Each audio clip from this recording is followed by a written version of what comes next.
Pionerlər Məktəbinin 26-cı dərsinə xoş gəlmisiniz. Bu dərsi sizinlə bölüşmək imkanını səbirsizliklə gözləyirdim. Keçən dəfəki mövzunu biraz davam etdirəcəm. Lakin əsasən müxtəlif səviyyələr barədə danışacağam. Bəzi insanlar yenidən doğulmayıblar. Onların ehtiyacları ruhdan doğulmuş imanlıların ehtiyaclarından fərqlidir. İmanda gənc olanların ehtiyacları yenidən doğulmuş imanlıların ehtiyaclarından fərqlidir. Ataların isə ehtiyacı tam fərqlidir. Bunu başa düşmək lazımdır. Bugün kilsəyə baxsaq görəcəyik ki, bir çox yerlərdə körpələrə ət verilir. Körpəyə əti versəniz, körpə öləcək. Ya da gənc bir adama süd versəniz, bilin ki, o gənc süd içməklə böyüyüb ata olmayacaq. Qısa müddətdən sonra o ölə bilər. Çünki onun süddən fərqli olan qidaya ehtiyacı var. Onun böyüməsi və yaşaması üçün bərk qidaya ehtiyacı var. İmanlılar cəmiyyətlərini təşkil eləmək və ya imanlılar cəmiyyətlərini dəstəkləmək, imanlıları dikəltmək, imanlıları böyütmək, şagird hazırlamaq haqqında danışanda müxtəlif səviyyələrin olduğunu bilmək çox vacibdir. Biz insanların hansı səviyyədə olduğunu bilməliyik ki, onları şagird kimi uğurla yetişdirə bilək, böyüdə bilək. Düşünürəm ki, bu barədə təlimi bəyənəcəksiniz. Xeyir dualı olun.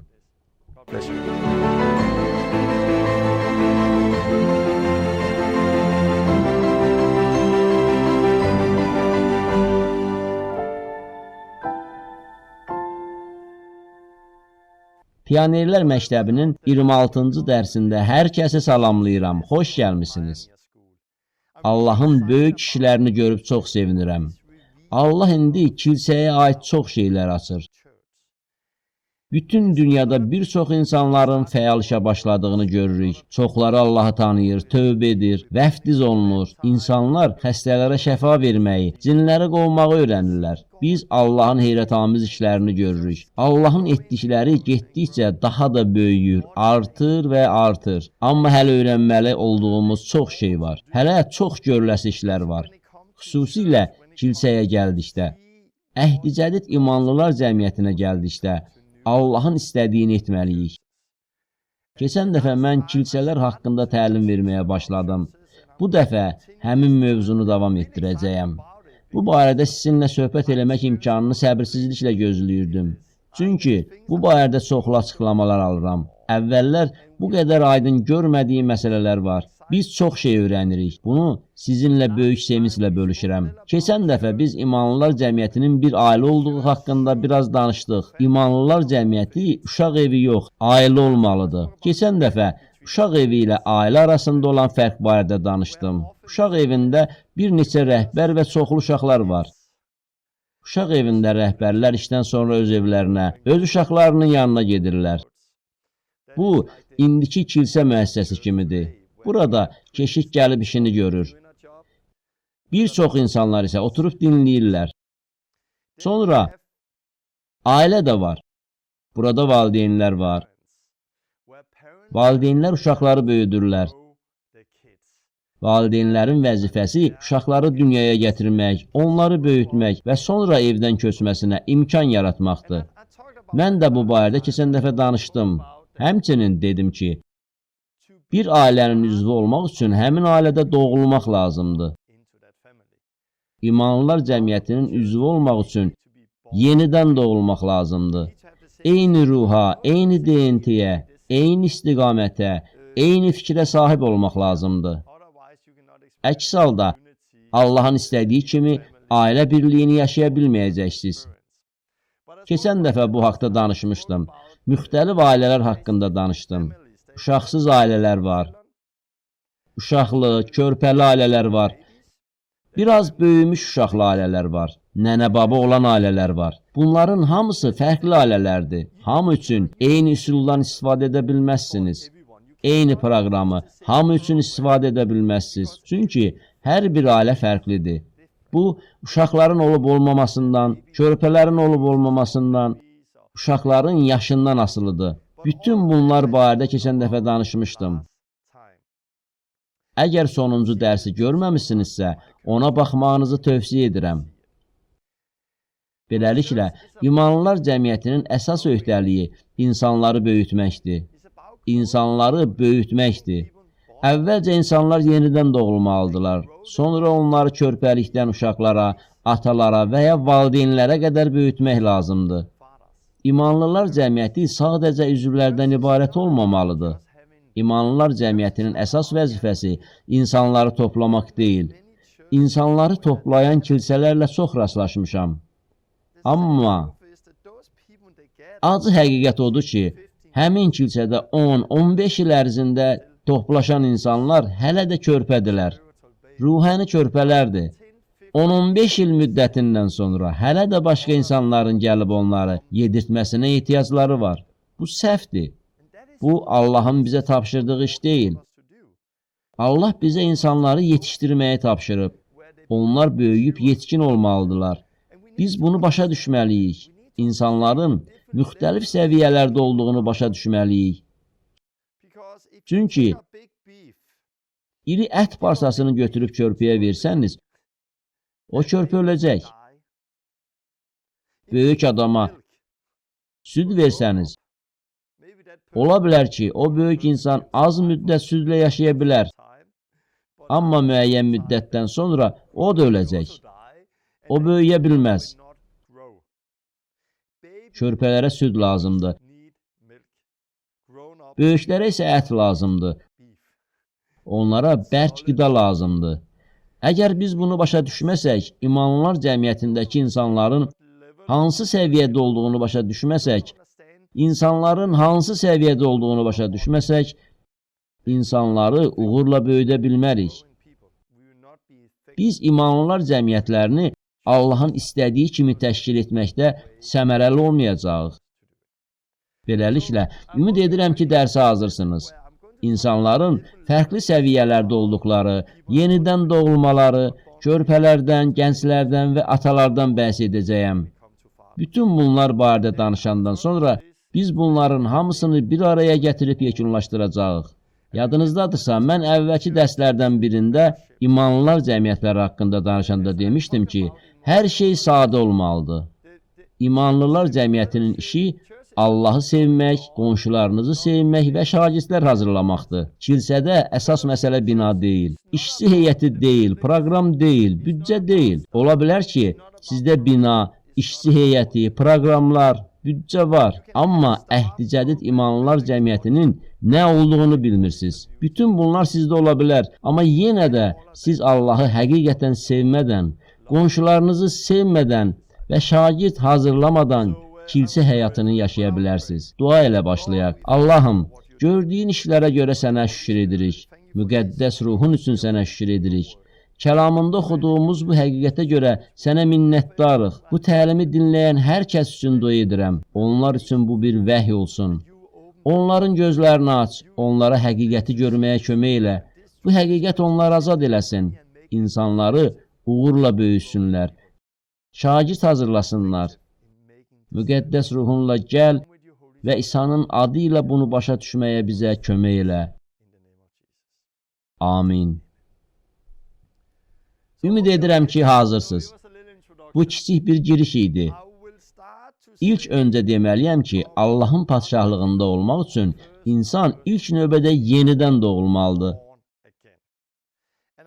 Yəhyə 1, 12-13 oxuyacağam. Onu, yəni İsa Məsihi, qəbul edənlərin hamısına, adına iman edənlərə Allahın övladları olmaq ixtiyarını verdi. Yəni onu, İsa Məsihi, qəbul edənlərin hamısına, onun adına iman edənlərə Allahın övladları olmaq ixtiyarını verdi. Onlar nə qandan, nə bəşər arzusundan, nə də kişi istəyindən deyil, yalnız Allahdan doğuldu. Şagirdlik nə vaxt başlayır? Əsl şagirdlik insanlar yenidən doğulduqdan sonra başlayır.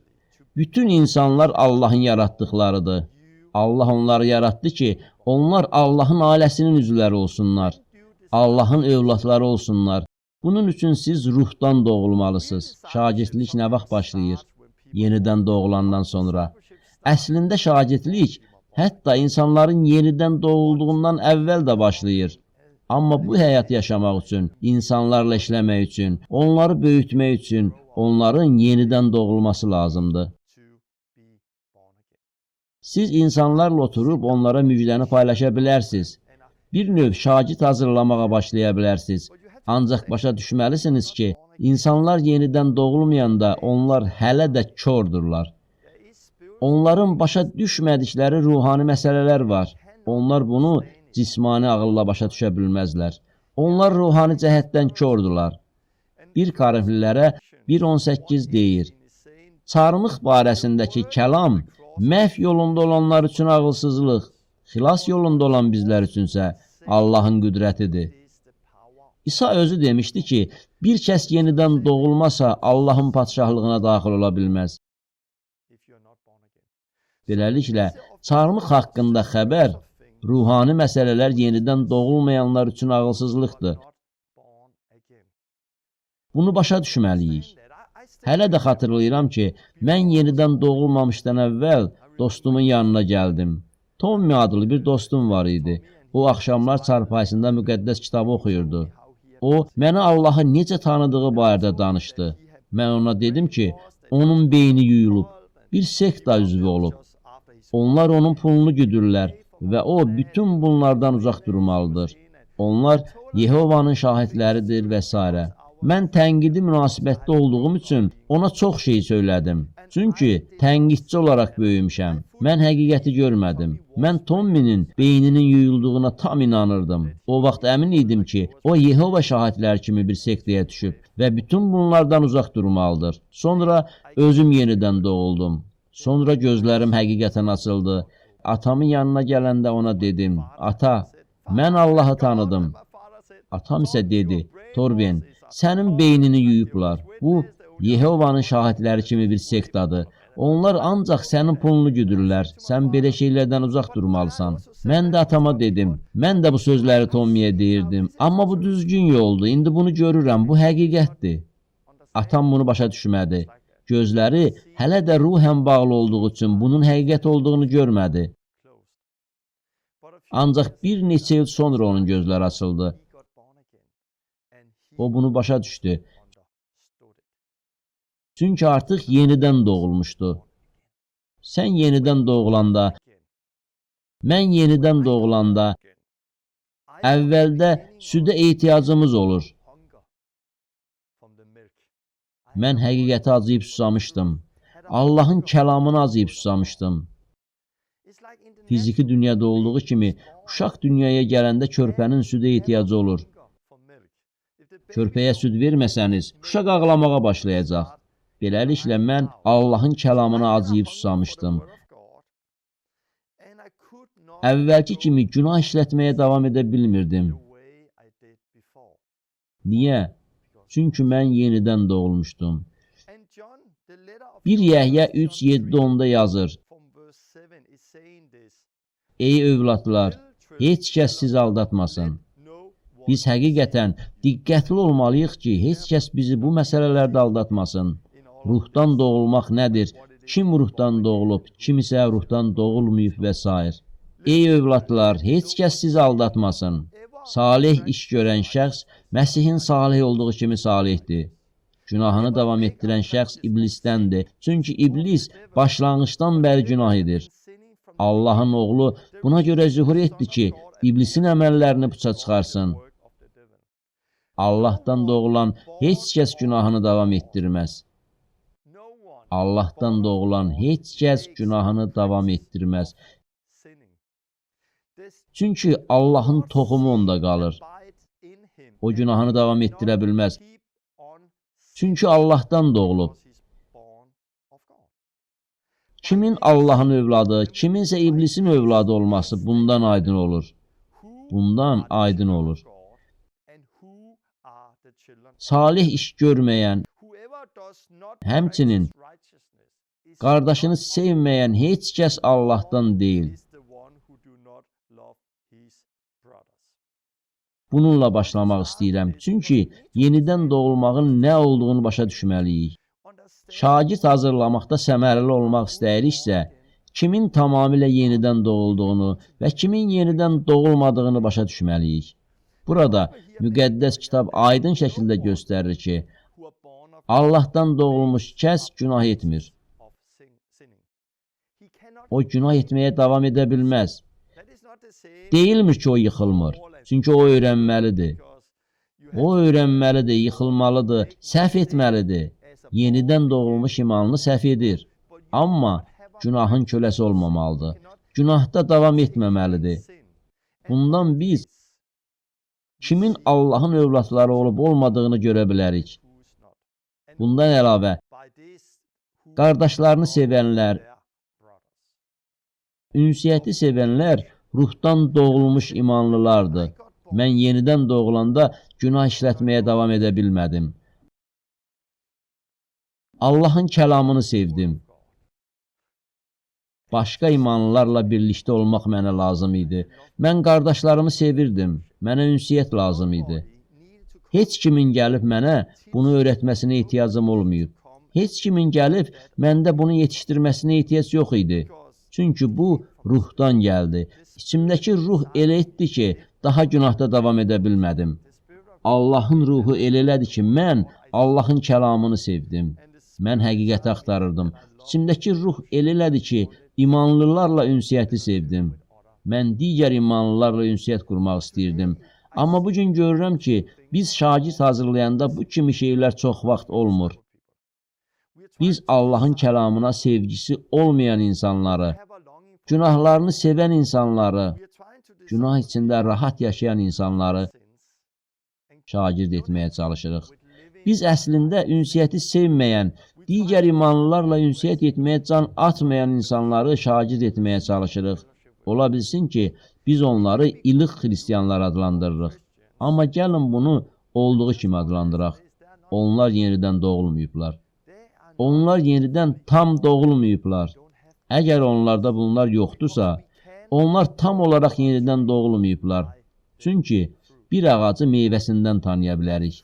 Əgər lazım olan meyvələr yoxdursa, o yaxşı ağac deyil, Allahın ağacı deyil. Gedib meyvələri budaqlara yapışdırmaq əvəzinə biz təmələ, ağacın kökünə diqqət yetirməliyik. Əgər bu şeylər insanın həyatında yoxdursa, müjdiyə qayıtmaq lazımdır. Biz onların yenidən doğulmasına kömək eləməliyik. Çünki onlar yenidən doğulduqda, həqiqətən də yeni doğuş yaşadıqda həmin insanlar avtomatik olaraq bar verəcəklər. Onlarda Allahın ruhu olanda, onlar günah etməyə davam edə bilməzlər.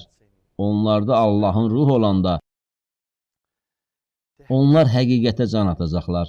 Onlarda Allahın ruhu olanda, onlar digər imanlılarla ünsiyyətə can atacaqlar. Bu üç şey onlarda olanda, biz onlarla işləməyə başlaya bilərik. Onları öyrətməyə başlaya bilərik. Şagirdlik işini başlaya bilərik. Bu asan olacaq. Onlar böyüyəcəklər. Amma bu üç şey yoxdursa, biz çox vaxt itirəcəyik. Bunu istəməyən insanlarla işləməyə çalışacağıq. Davam edirəm. Hələ ruhdan doğulmayan insanlar var. Onlar ruhani insanlar deyirlər. Kilsədə olduqlarına baxmayaraq, onlar ruhdan doğulmayıblar. Onların Allaha və onun kəlamına ehtiyacları yoxdur. Onların salihliyə ehtiyacları yoxdur. Günah içində yaşayırlar. Məsihin bədənində olmağa can atmırlar. Onlar imanlı qardaşlarını sevmirlər. Onlarla görüşəndə onların hansı səviyyədə olduqlarını başa düşməliyik ki, onlara səmərəli kömək edə bilək. Bəs bu insanlara nə lazımdır? Bu insanların ehtiyacı yoxdur ki, kimsə gəlib onları kilsəyə dartıb aparsın. Gəl, sən imanlılar cəmiyyətinə gəlməlisən, ünsiyyət eləməlisən.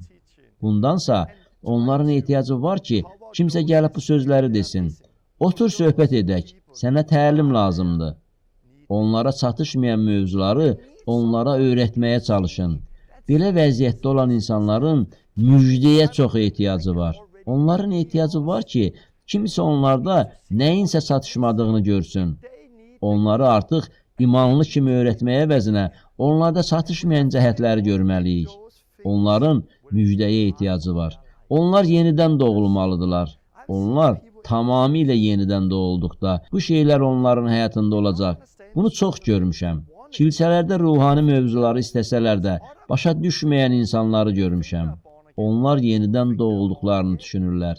Digər insanlar da onların yenidən doğulduqlarını düşünürlər. Biz onları ilik xristianlar adlandırırıq və ya pis meyvə gətirən, yenidən doğulmuş xristianlar adlandırırıq. Amma vaxt ayırsanız, birlikdə oturub onlara müjdəni izah eləsəz, onlar ilk dəfə bunu həqiqətən başa düşəcəklər. Onlar həqiqətən yenidən doğulacaqlar. Əsaslı dəyişiklik baş verəcək. Onlar təbii yolla meyvə gətirəcəklər. Uzun illər kilsədə oturandan sonra qəfildən onlarda Allahın kəlamına qarşı aclıq, susuzluq yaranır. Onlar ac olurlar. Onları ac etməyə çalışmaq lazım deyil. Bu müqəddəs ruhdan gəlir. Birdən onlar daha günahda yaşamaqda davam edə bilmirlər. Biz daim onların başının üstündə durub deməməliyik. Bunu eləmə, onu eləmə. Bu düzgün deyil. Bu müqəddəs ruhdan təbii olaraq gəlir. Birdən onlar ünsiyyətə can atırlar. Başqaları ilə birlikdə olmaq istəyirlər. Ehtiyac yoxdur ki, hər dəfə toplantıdan əvvəl biz gedib onları maşına mindirək və imanlılar cəmiyyətinə gətirək. Toplantıya gəlmək lazımdır və s. Çünki bu yorucudur. Şagird olmağı istəməyən insanları şagird etməyə çalışsaz, bu sizə zülm olacaq. Siz onda heç bir meyvə görməyəcəksiniz. Bu çox yorucudur. Ancaq onlar yenidən doğulduqdan sonra bu təbii olur. Oturub onlara müjdəni izah etmək üçün vaxt lazımdır. Buna vaxt sərf edin. Ancaq tələsib irəli getməyin. Bir çox başqa şeyləri öyrətməyə çalışmayın. Müjdəyə qayıdın. Təməli qurmağı onlara kömək eləyin. Beləliklə, bu yenidən doğulmaq haqqında idi. Bunların hamısını sonra bir araya gətirəcəyəm. Növbəti dərslərdə bu sizə daha aydın olacaq. Sonra imanlılar cəmiyyətində belə adamlar da var. Bu barədə bir nümunə gətirmək istəyirəm. Mən bir müddət əvvəl Kanadada idim. Kilsələrin birində bir kişi ilə tanış oldum. O 3 ay idi ki, kilsədə idi. Mən ondan soruşdum. Bəs sən Allahı necə tanıdın? O dedi, yox, hələ yox. Hələ yox? Tamam. Suda vəftiz olmusan? Xeyr. Tamam, dillərdə danışırsan, müqəddəs ruhu qəbul etmirsən? Xeyr. Ondan soruşdum, niyə? O dedi, bilmirəm.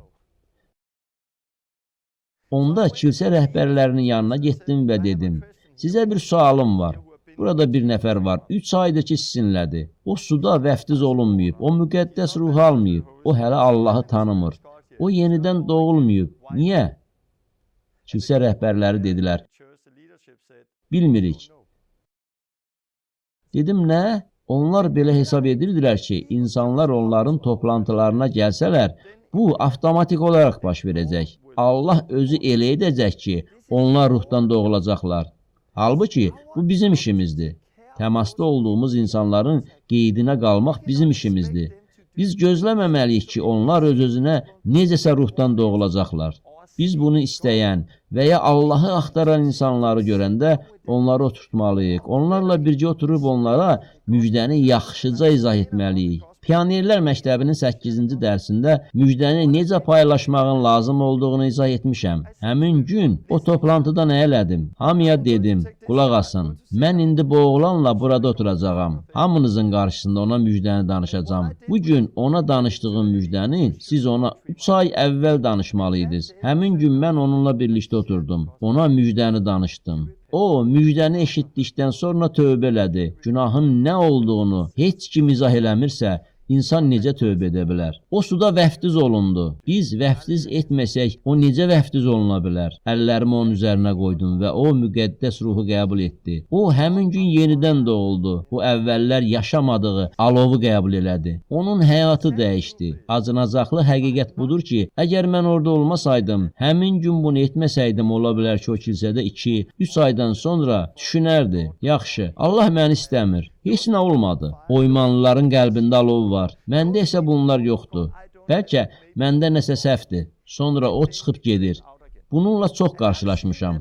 İnsanların kilsəyə gəldiyini, kilsədə bir müddət olmasını görmüşəm. Kilsədə bir müddət olandan sonra onlar çıxıb gedirlər. Çünki heç kim vaxt ayırıb onların yenidən doğulmasına kömək eləmədi. Bunu başa düşmək çox vacibdir. Amma insanlar dinləmək istəmirlərsə, oturub müjdəni eşitmək istəmirlərsə, biz onların dalınca qaçmamalıyıq. Əllərinizdən, ayaqlarınızdan tozu çırpıb irəli gedin, davam edin. Çünki şagird olmaq istəməyən insanları şagird edə bilməzsiniz. Mən bunu kilsələrdə çox görmüşəm.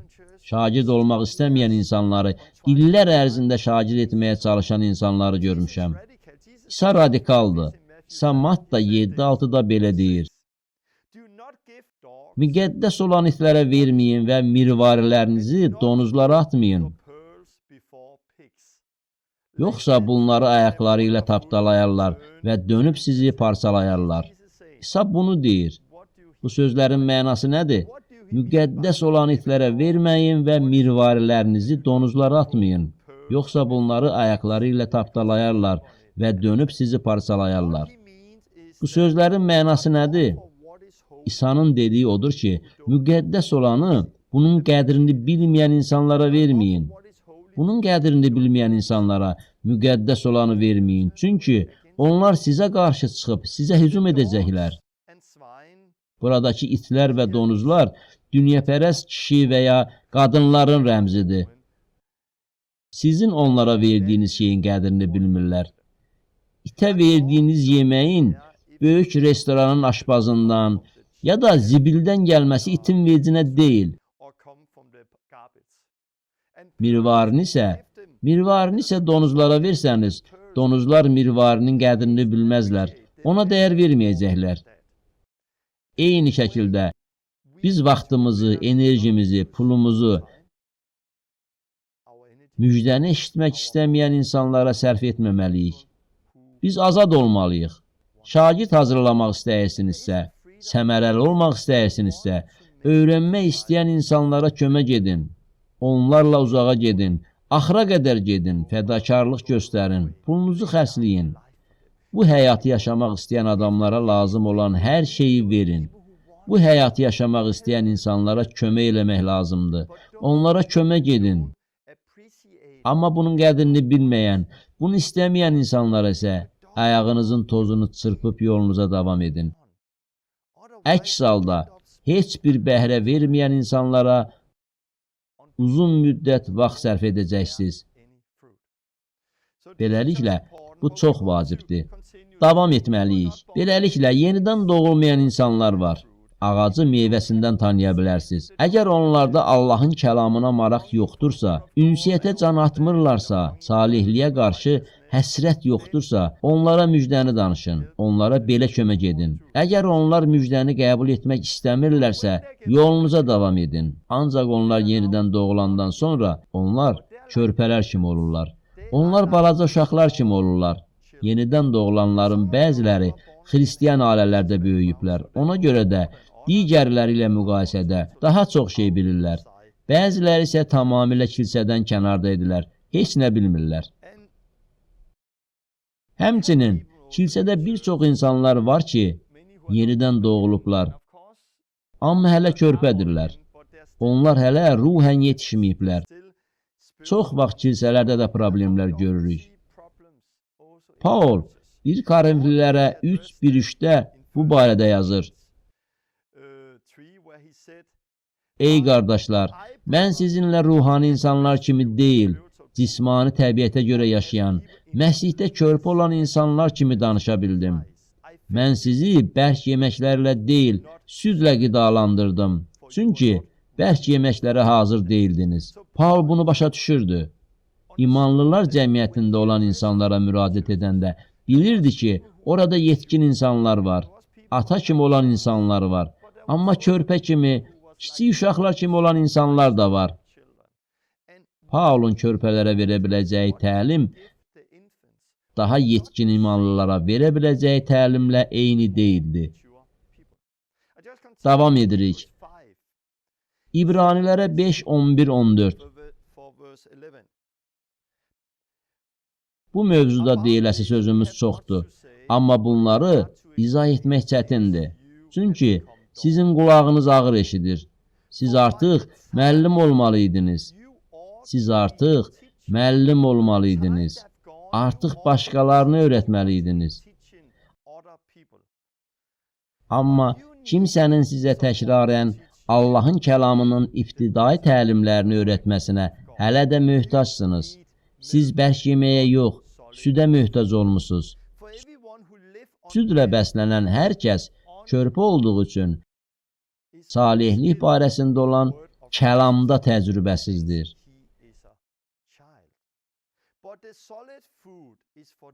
Bərk yemək isə yetkinlər, yəni duyğularını xeyirlə şəri ayırt etməkdən ötürü həssas edənlər üçündür.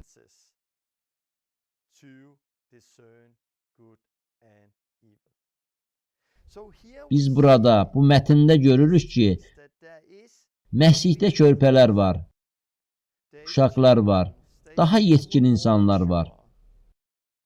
İnsanlar var ki, uzun müddətdir ki, imandadırlar. Çoxdandır ki, başqalarını öyrətməlidirlər.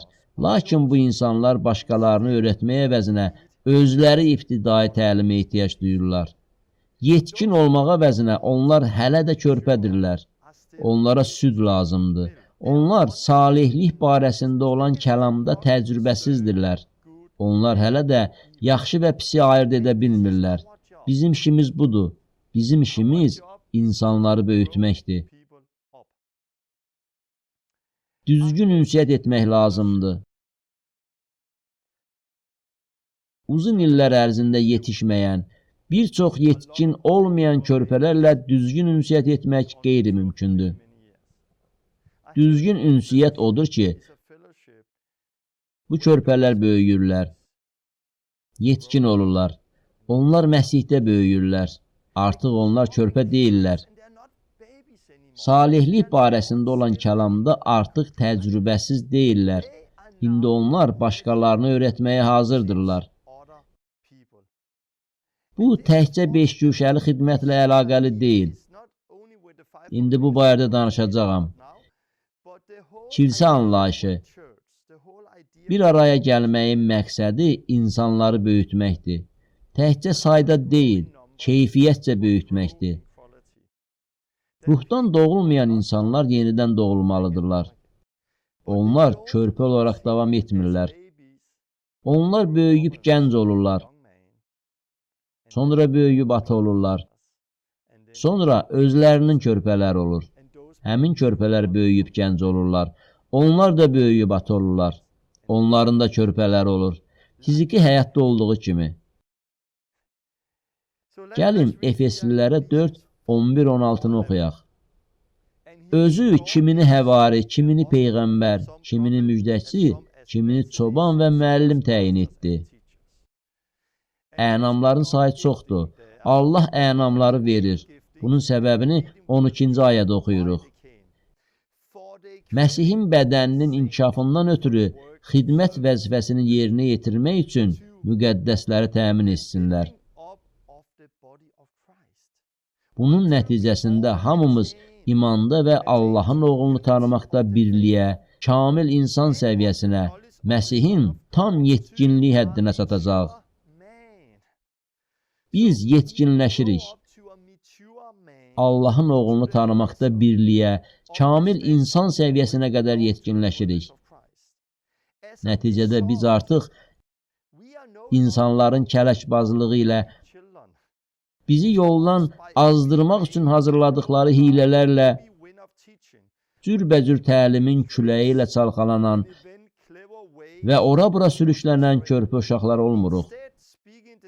Əksinə, məhəbbətlə həqiqəti yerinə yetirərək, bədənin başı olan Məsihə bənzəmək üçün hər tərəfli böyüyək.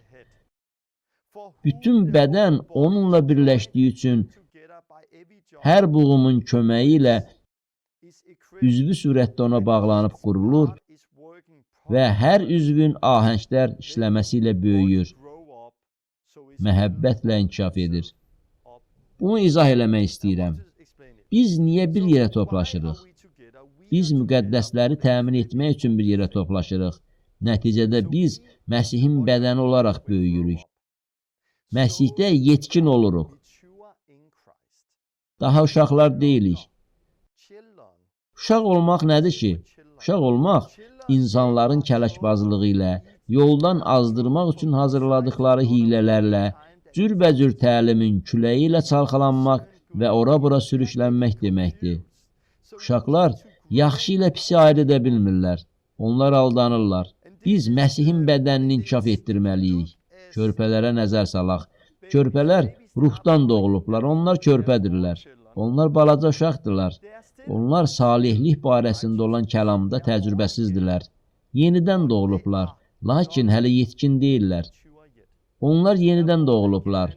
Allahın kəlamına qarşı onlarda acılıq, susuzluq var. Onlar yenidən doğulur və salihliyə can atırlar. Onlar hələ də bu sahədə bacarıqsızdırlar. Yenidən doğulublar. Onlar digər imanlılarla ünsiyyətə can atırlar. Lakin hələ yetkin deyirlər. Körpə olanlar olduqları səviyyədən öyrənib böyüməlidirlər. Onlara böyük ət parçasını verib deməyin, bunu götür, bunu ye, gələn həftə görüşənədək. İnsanlar körpə olanda onlara bərk qida yox, süd lazımdır. Onları öyrətmək üçün başqa insanlara ehtiyacları var. Onları qidalandırmaq üçün başqa insanlara ehtiyacları var. Sonra əvvəllər oxuduğumuz kimi gənclər və ya daha yetkin insanlar var. Gənclər dövrünü yaşayan imanlılar var. Gənclər. Onlar müstəqil yemək yeyə bilirlər. İndi onlar Allahı tanımağı və ona etibar etməyi öyrənirlər.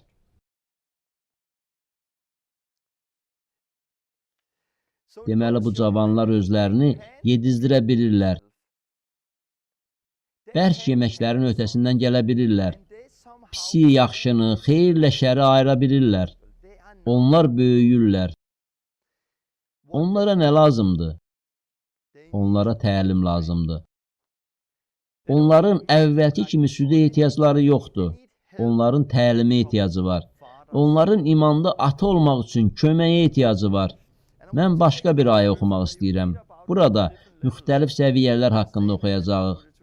Siz bunu başa düşməlisiniz. 1-ci Yəhya 2, 12, 14. Ey övladlar, kiçik övladlar, körpələr, sizə yazıram. Ey övladlar, sizə yazıram. Çünki onun adı naminə günahlarınız bağışlanıb. Ey atalar, sizə yazıram. Çünki başlanğıçdan bəri var olanı tanıyırsınız. Ey gənclər, sizə yazıram. Çünki şər olana qalib gəlmisiniz. Ey atalar, sizə yazdım. Çünki başlanğıçdan bəri var olanı tanıyırsınız. Ey gənclər, sizə yazdım. Çünki güclüsünüz. Allahın kəlamı sizdə qalır. Şər olana da qalib gəlmisiniz. Yəhya bunları yazır. Kiçik övladlar, mən bunu sizə yazıram. Gənclər, bunu sizə yazıram. Atalar, bunu sizə yazıram. Yəhya atalara yazır. Ey atalar, sizə yazdım. Çünki başlanğıçdan bəri var olanı tanıyırsınız.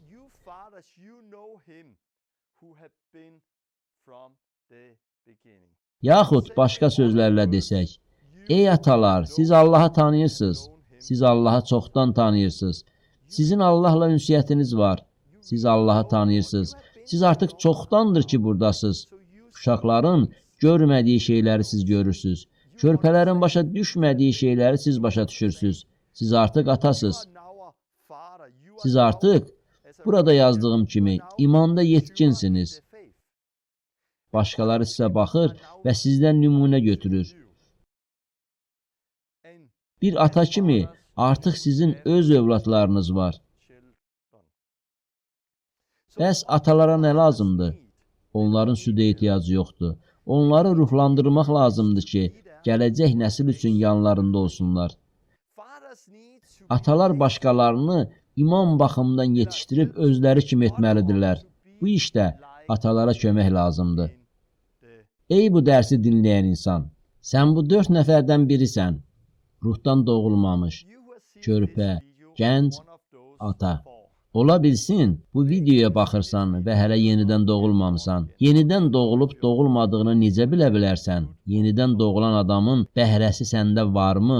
Əgər yoxdursa, yenidən doğulmalısan. Öz-özünə bu sözləri deməklə ruhdan doğulmayacaqsan. Özümü ələ almalıyam. Allahın kəlamına acılıq hiss etməliyəm. İmanlılarla ünsiyyətə can atmalıyam. Mən salih olmaq arzulamalıyam. Xeyr, sizə müjdə lazımdır. Sizə yenidən doğulmaq lazımdır. Çünki müqəddəs ruh bütün bunları sizin daxilinizdə özü edəcək. İndi ruhdan doğulanlar barədə deyəcəyəm. Yaşınızdan asılı olmayaraq, siz imanda körpəsiniz. Ruhən körpə olan adama ataların və gənclərin ehtiyac duyduğu şeydən fərqli olan bir şey lazımdır. Gənclər, əgər siz artıq ibtidai təlimi başa düşmüsünüzsə, artıq böyümüsünüz. Bir gənc olaraq sizə körpələrdən fərqli bir şey lazımdır. Atalara da fərqli bir şey lazımdır. Burada vacib olan odur ki, biz insanların hansı ruhani səviyyədə olduqlarını başa düşməliyik. Onların ruhani həyatlarında harada olduqlarını başa düşməliyik. Paul imanda fərqli ruhani səviyyədə olan adamlara fərqli müraciət edirdi. Biz gəncdən tələb etdiyimiz şeyi körpədən tələb edə bilmərik. Bu yaxında Davud adlı nəvəm dünyaya gəlib. O, uşaq bezini batıranda biz sevinirik. O körpədir, bezini batırıb. O körpədir, onun hələ bir yaşı yoxdur. Biz ondan çox şey tələb etmirik. Biz onun qayğısına qalırıq. Biz onun üçün çox şey edirik. Biz ona ət vermirik. O bizimlə kabab yemir. Bizim yanımızdadır. Amma biz ona başqa yemək veririk. Amma Davudun yeməyini 16-17 yaşında olan yeniyetmə qızımıza versək, o ac qalacaq. O bu yeməklə böyüməyəcək. Daim körpənin yeməyini yesə, elə bir vaxt gələcək ki, onun inkişafı dayanacaq. Bəzi kilsələr eyni şeyi təkrar edirlər. Onların əsas məqsədi kilsəyə insanları cəlb etməkdir. Bəlkə də onlar insanların ruhdan doğulmasına kifayət qədər diqqət yetirirlər. Bəlkə də onlar bunu yaxşı bacarırlar. Lakin yenidən doğulmuş bu insanlar ildən ilə eyni qidaya ehtiyac duymurlar. Onlara başqa bir şey lazımdır. Mən bunu belə başa düşürəm. Kilsə çoxlu müxtəlif uşaqları olan bir qurum olmamalıdır. Kilsə bir ailə olmalıdır. Burada atalar, körpələr və uşaqlar olmalıdır. İnsanların hansı səviyyədə olduqlarını başa düşmək lazımdır.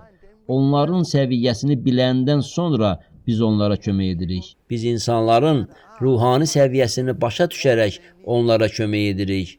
Onların ehtiyacları fərqlidir. Gəlin körpələri götürək. Körpələrimiz olanda nə edirik? İnsanlar yenidən doğulurlar. Onlara nə lazımdır? Onlara böyümək üçün vaxt lazımdır. Mən bura yazmışam. Böyümək üçün vaxt lazımdır. Biz körpələrdən çox şey tələb etmirik. Onların hələ bacarıqları yoxdur. Onlara süd lazımdır. Onlar çoxlu hücumlarla üzləşirlər. Onlar hələ iblisə qalib gəlməyiblər. Mən daha sonra iblisə qalib gəlmək barədə danışacağam. Körpələrin böyüməsi üçün vaxt lazımdır. Onlar səhv edirlər. Salihliyə gəldikdə isə onlar hələ təcrübəsizdirlər. İman baxımından daha yetkin olan bizlər üçün çox vacibdir ki, imanda körpə olduğumuz dövrü xatırlayaq. Haradan gəldiyimizi unutmayaq. Özümə qarşı yüksək tələblərim var. Birlikdə işlədiyim, əqidələri güclü olan gənclərə yüksək tələblər var. Amma körpələr səhvlər edirlər. Onlar hücumlara məruz qalırlar. Biz onlara kömək etməliyik. Bizə çoxlu səbr lazım olacaq. Onlar yenə günaha batacaqlar. Onlar yenə günah edəcəklər. Onlar mübarizə aparacaqlar, ağılsızlıq edəcəklər. Amma onlar körpədirlər. Onlardan daha nə gözləyə bilərik? Biz bunu olduğu kimi qəbul etməliyik. İnsanlara böyümək üçün vaxt verməliyik. Biz onlardan həddən çox şey tələb etməməliyik. Deməli, Körpələrin ehtiyacları fərqlidir. Yəhya körpələrə, övladlara, kiçik uşaqlara yazanda nə deyirdi? Yəhyanın yazdıqlarını daha əvvəl oxuduq. O dedi: "Ey övladlar, günahlarınız bağışlanıb." İnsanlara günahlarının bağışlandığını anlamağa kömək etməliyik.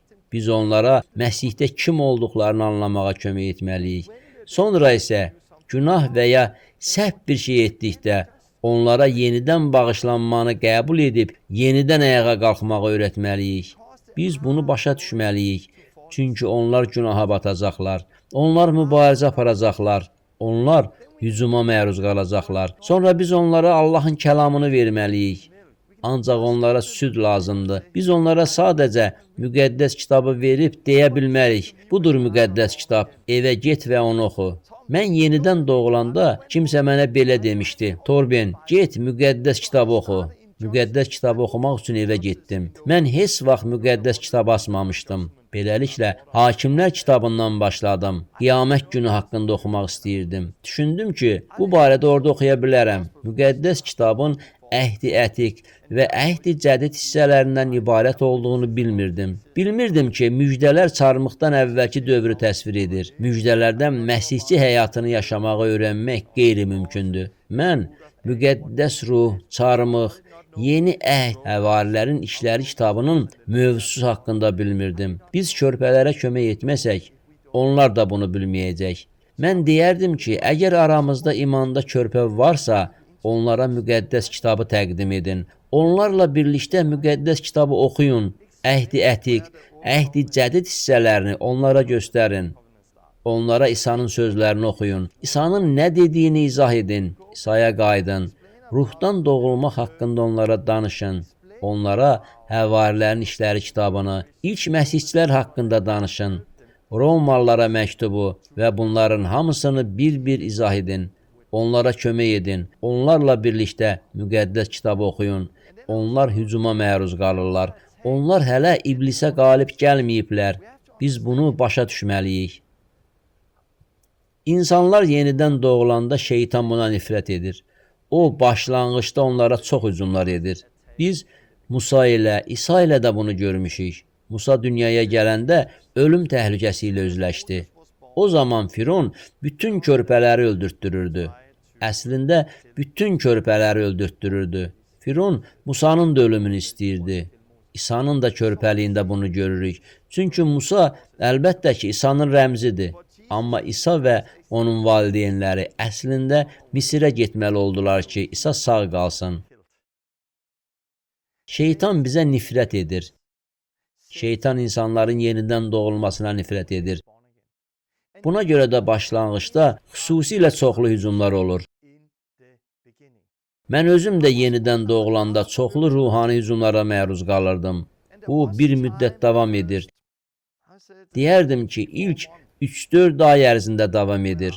Həmin dövrdə mən dəfələrlə imandan dönmək təhlükəsi ilə üzləşirdim. Çətin idi. Evə qayıtmaq çətin idi. Məktəbdəki köhnə dostlarımla görüşmək çətin idi. Onlar məni birlikdə gedib içməyə dəvət edirdilər. Özümə deyirdim, hə, bu səhvdir, amma heç nə demirəm. Yaxşı, gedək içək, amma yox, içmək istəmirəm. Çətin idi, mübarizə gedirdi. Mən isə hələ körpə olduğum üçün səhvlər edirdim. Mən körpə idim, salihlikdə bacarıqsız idim. O vaxt mənə nə lazım idi? Mənə məsləhət verə biləcək insanlar lazım idi. Mənə kömək edə biləcək insanlar lazım idi. Mənimlə dua edən, mənim üçün dua edə bilən insanlara ehtiyacım var idi. Yadımdadır, bir neçə il əvvəl bir kilsədə idik. 3 gənc Məsihə gəldi. Qısa müddətdən sonra, 1-2 aydan sonra birdən onların hamısı yoxa çıxdı. Hamısı çıxıb getdi. Biz fikirləşirdik, onlar hardadılar? Sadəcə yoxa çıxdılar. Onda mən və dostum bir araya gələrək dedik, yox, gəl onlar üçün dua edək. Şeytan yalançıdır. O, bu dəfə qalib gəlməyəcək. Biz ruhda səlahiyyətlə dua etdik. Biz şeytana əmr etdik ki, İsa'nın adı ilə indi onları tərk etsin. Biz o gənclər üçün dua elədik. Şeytan onları tərk etsin. Allahın başladığı iş yerinə yetirilsin. Hər hücum yox olsun. O gənclər üçün dua elədik, dua elədik, dua elədik. Həmin axşam qonaq otağımızda evimizdə bir ev toplantısı keçirirdik. Kimsə qapını döydü. Qapını mən açdım. Onlardan biri gəlmişdi. Ona dedim: "Nə yaxşı gəldin. Səni görmək çox xoşdur." O təəccübləndi. Mən dedim: "Bilirsən, bu axşam hamı bizdə yığışıb." O dedi: "Yox, bilmirdim. Sadəcə hiss elədim ki, gəlməliyəm." "Lap yaxşı, içəri keç." 5 dəqiqədən sonra qapı yenə döyüldü. Açdım. O biri oğlan gəlmişdi. "Xoş gördük. Hiss elədim ki, bu axşam buraya gəlməliyəm." "Çox yaxşı. Keç içəri." 5 dəqiqədən sonra 3-cü oğlan gəldi. Üçü də gəlmişdi. Bir-biriləri ilə danışmamışdılar. Toplantı keçirdiyimizi bilmirdilər. Amma üçü də gəlmək lazım olduğunu hiss eləmişdi. Onların üçü də böyük hücumlardan keçirdilər. Şeytan günahla, şübhə ilə, qorxu ilə gəlmişdi. Onlar hücum altındaydılar. Biz güclü olanlar onların yükünü daşımalıyıq. Biz imanı güclü olanlar zəiflərə kömək etməliyik. Allahı tanıyan bizlər onlar üçün dua etməliyik və duada qalib gəlməliyik. Biz onların yanında olmalıyıq. Onlara daha yaxşı qulluq etməliyik. Onlar mübarizə etdikləri zaman təslim olmayın. Çünki onlar mübarizə aparmalıdırlar. Onlar çox mübarizə aparacaqlar. Onlar hələ körpədirlər. Onlara hələ vaxt lazımdır. Onların böyüməsi üçün vaxt lazımdır. Onlara lazımdır ki, biz onlardan çox da asılı olmayaq. Biz onlara Allahı tanımaq üçün vaxt verməliyik. Onların salihlikdə bacarıqları yoxdur. Onlar hələ də günaha batırırlar, səhv edirlər. Onlara süd lazımdır. Onlara öyrətməyimiz və kömək etməyimiz lazımdır. Onlar hücuma məruz qalırlar. Onların dualarımıza ehtiyacları var. Bunu unutmayın. Sonra imanda gənclər var. Gənclər. Əvvəlcə oxuduqlarımız kimi onlar güclüdürlər, şeytana qalib gəliblər. Onlar şeytanın hücumları ilə mübarizə aparıb qalib gəldilər. Daha onlar üçün narahat deyilsiniz ki, onlar bugün, sabah və ya gələn həftə birdən imandan dönə bilərlər. Niyə? Çünki onlar artıq körpəlik dövründən keçiblər. Onlar indi gəncdirlər. Onlar buna artıq qalib gəliblər. Deməli, onlar güclüdürlər və şeytana qalib gəliblər. Onlar artıq bərk yeməyi yeyə bilirlər. Onlarla daha dərinə gedə bilərsiniz. Onlara hər şeyi ətraflı izah edə bilərsiniz. Onlar özləri müqəddəs kitabı yaxşı oxuya bilirlər. Onlar oxuduqlarını başa düşə bilirlər. Onlara sadəcə təlim vermək əvəzinə belə deyə bilərsiniz. Bunu özün oxumağa çalış. Evə get və bunu oxu. Romalılara məktubun bu fəsillərini oxu. Sonra danış görüm, oxuduqlarından nə başa düşdün? Beləliklə onlara hər şeyi öyrətməyə əvəzinə onlara kəlamı verə bilərsiniz. Onlar kəlamdan özləri qidalana bilərlər. Onlar indi ruhən böyüməyi öyrənirlər. Onlar daha çox Allahdan, daha az isə sizdən asılıdırlar. Mən belə deyərdim, körpə uşaq kimidir. Körpə sizdən asılı ola bilər. Bu təbiidir. O hələ körpədir. Onun sənə ehtiyacı var. Onun ətrafda yetkin insanlara ehtiyacı var. İndi böyüyəndən sonra, gənc olanda, yetkinləşəndə sizdən daha az, Allahdan isə daha çox asılı olurlar. Fiziki həyatda da belədir. Nəvəmiz Davud. O, tamamilə ata-anasından asılıdır. Amma onun valideynləri məndən və həyat yoldaşım Lenedən o qədər də asılı deyirlər. Çünki onlar böyükdürlər. Deməli, müxtəlif şeylər var. Sonra imanda atalar var. Körpələr, balaca uşaqlar barədə belə deyərdim. Onları öyrədin. Onlara hərəkət etmək üçün şərait yaradın. Onları müjdəçiliyə aparın. Onlarla fəal olun. Onları özünüzlə missiya səfərinə aparın. Onları maşına mindirin. Özünüzlə missiyaya səfər aparın. Çiyinlərinə çantalarını götürüb sizinlə yola düşsünlər. Birlikdə yola çıxın. Onları təcrübədə öyrədin. Yeni şeylər edərək öyrənsinlər. Sonra atalar var. Onlar duyğularını xeyirlə şəri ayırd etməkdən ötürü həssas ediblər. Onlar Allahı tanıyırlar. Onlar böyük mənzərəni görürlər. Onlar çox şey öyrəniblər. İndi isə onların öz övladları olur. İnsanlar onlara baxıb nümunə götürürlər. Onlarda ruhun bəhrəsi var. Məhəbbət, sevinç, sülh, səbir, xeyirxahlıq, iman. Buna ehtiyacımız var. Bizə atalar lazımdır. Bizə bugünkü kilsələrdə olan liderlər lazım deyil. Onlar bir qurum olan kilsəyə gedib danışırlar, sonra isə evlərinə gedirlər. Bizə atalar lazımdır. Şeytana qalib gəlmiş, imanı güclü, böyük mənzərəni görən, məhəbbət, sevinç, sülh, səbir, xeyirxahlıq, imanla dolu olan atalara ehtiyacımız var. Atalar olmalıdırlar ki, ətrafdakı uşaqlar onlara baxıb nümunə götürə bilsinlər. Ümid edirəm ki, bu aydındır.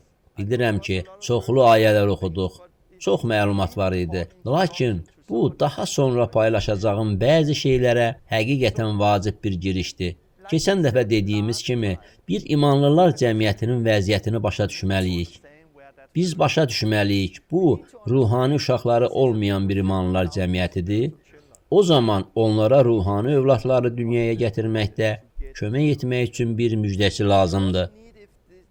Amma çoxlu körpələri olan bir imanlılar cəmiyyəti də ola bilər. Onlara kömək etmək üçün gəlib süd verə biləcək biri lazımdır. Körpələriniz varsa, yeni körpələr tapmaq üçün küçələrə qaçmayın. Çünki imanlılar cəmiyyətində olan körpələr diqqətsiz qalıb əziyyət çəkəcəklər. Sizdə olan körpələrə qayğı göstərin. Əgər imanda gənc olan imanlılarınız varsa, o zaman elə insanlar olmalıdır ki, onları evdən çıxmağa hazırlasınlar. Sizdən daha az asılı olsunlar, Allahdan daha çox asılı olsunlar. Hər bir imanlılar cəmiyyətinin öz səviyyəsi var. Siz həmin o səviyyələrdən birindəsiz. Düşünürəm ki, əgər biz bunu anlamağa başlasaq, şagird hazırlamaqda daha səmərəli olacağıq.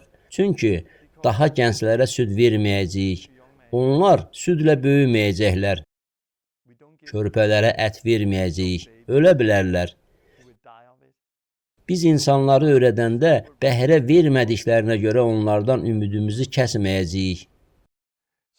Ümid edirəm ki, bu aydındır.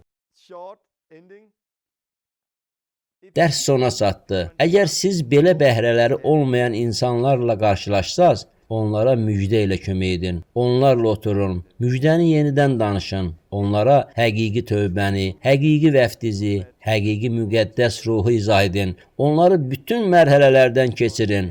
Nəticədə onlar bəhrə verəcəklər. Sonra onlarda Allahın kəlamına, salihliyə qarşı azlıq, susuzluqları olacaq, ünsiyyətə can atacaqlar. Amma insanlar imanda körpə olanda onlara süd verin, onlara kömək edin. Səbirli olun, onları sevin, onları Allahın kəlamı ilə tanış edin. Deməyin ki, evə gedib müqəddəs kitabı özləri oxusun.